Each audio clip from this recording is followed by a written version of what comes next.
जब जीवन में उलझने बढ़ जाती हैं, जब सही और गलत का फर्क समझ नहीं आता, तब गीता हमें राह दिखाती है। महाभारत के युद्ध में जब अर्जुन अपने ही अपनों के सामने खड़े थे, उनका मन डर, मोह और भ्रम से भर गया। तब भगवान श्री कृष्ण ने उन्हें जो ज्ञान दिया, वही आज भी हर इंसान के जीवन को दिशा देता है। गीता हमें सिखाती है कि जीवन में समस्याएं आएंगी, लेकिन उनसे भागना नहीं, उनका सामना करना ही असली धर्म है। गीता का सबसे बड़ा संदेश है, कर्म करो, फल की चिंता मत करो। श्री कृष्ण कहते हैं कि हमारा अधिकार केवल कर्म करने में है, उसके परिणाम पर नहीं। जब हम बिना किसी स्वार्थ के अपना कर्तव्य निभाते हैं, तब मन शांत रहता है। लेकिन जब हम फल की चिंता में उलझ जाते हैं, तब दुख और तनाव बढ़ता है। इसलिए सच्चा सुख उसी में है कि हम अपना काम पूरी निष्ठा से करें और बाकी भगवान पर छोड़ दें। गीता हमें बताती है कि आत्मा कभी नहीं मरती।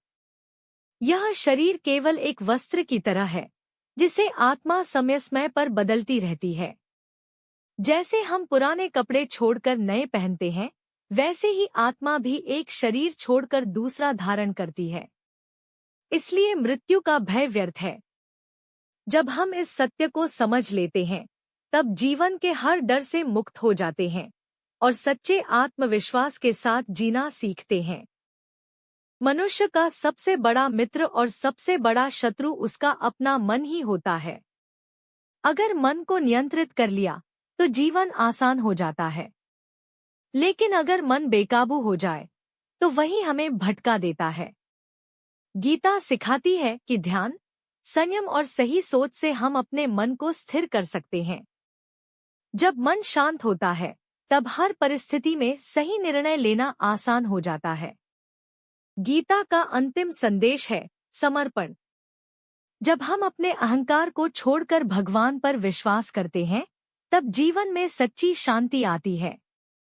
हर परिस्थिति में यह समझना कि जो हो रहा है, वह किसी बड़े उद्देश्य के लिए है, यही सच्चा ज्ञान है। गीता हमें सिखाती है कि बाहरी दुनिया में नहीं, बल्कि अपने अंदर ही सच्चा सुख और शांति छिपी है। और जो इसे पा लेता है, वही जीवन का असली विजेता बनता है।